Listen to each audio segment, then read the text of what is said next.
Are you in a role where you're not being given any guidance?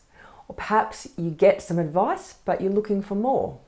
Asking for feedback should be high on your priority list if you want to excel in your career. If you know where you're doing well and where you can improve, you're in a good position to make some decisions about how you want to continue. Hi, I'm Kim. I've made a series of videos like this to help you with your career. We also have videos about job searching, and I'd love it if you'd check out some of our other videos, subscribe to the channel to see more like this. Righto, I'm going to help you with some examples of what you might do to kickstart a feedback discussion. But first, understand this. If your boss doesn't readily come to you to check on how you're progressing, there should be nothing stopping you taking the lead. Sometimes you might need a bit of courage to start the conversation, or you might need to use your organising skill to make it happen. Either way, I can tell you with confidence that the vast majority of team leaders, supervisors, managers, they want you to take an interest in your own development and your performance. They'll be happy to help you if you approach it in the right way. And that means with an open mind, ready to hear and accept whatever they tell you without being defensive and with respect for their time. You don't only have to ask your boss. If there's a peer or someone else you trust who you see doing a really good job, they'll likely be willing to help you too. You just need to ask. To start, you should definitely set up the conversation ahead of time, but also be prepared in case they suggest talking with you immediately. To request the meeting, you can physically drop past your boss's desk, you can call or email, whatever is appropriate in your company and whatever fits with the way that your boss likes to do things.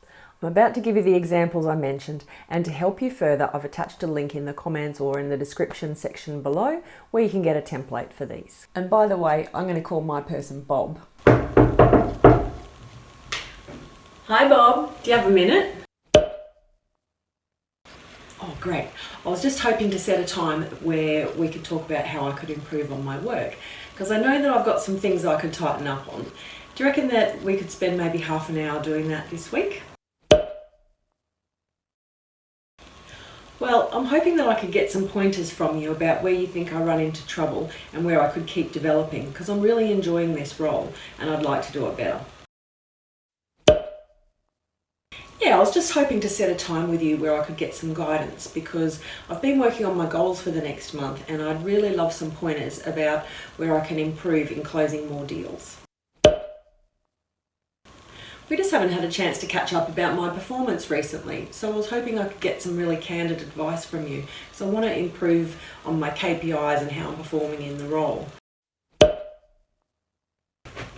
Thanks. I just wanted to talk to you about how I've just finished managing that XYZ matter and I didn't get the results that I wanted, so I was hoping that maybe we could sit down sometime this week and we could go through how I'm approaching these types of things and where maybe I could improve. Oh, thanks, because I've just been thinking about how you managed that XYZ client recently, and I was thinking about how I'd really love to have that same level of expertise and knowledge when I'm dealing with my clients. So I'm just looking for the things that you've learned along the way and whether you could pass some ideas along to me so that I can do the same. Okay, so those might sound a bit formal and clunky because they're made up examples, but put things in your own words. And even if you think you sound awkward, it doesn't matter. I bet that your boss or whoever you're talking to will be impressed that you're taking the initiative to improve. So remember to set up the conversation in advance so the other person has time to think about their responses. And then when the time comes and they give their advice, listen and make it important to apply the ideas. This shows respect, it builds the relationship, and it does set up a good routine of gaining that ongoing feedback so you can keep improving. That's it. I'm wishing you well with this. Make sure you ask me a question, leave a comment, or subscribe if you'd like to see more videos like this.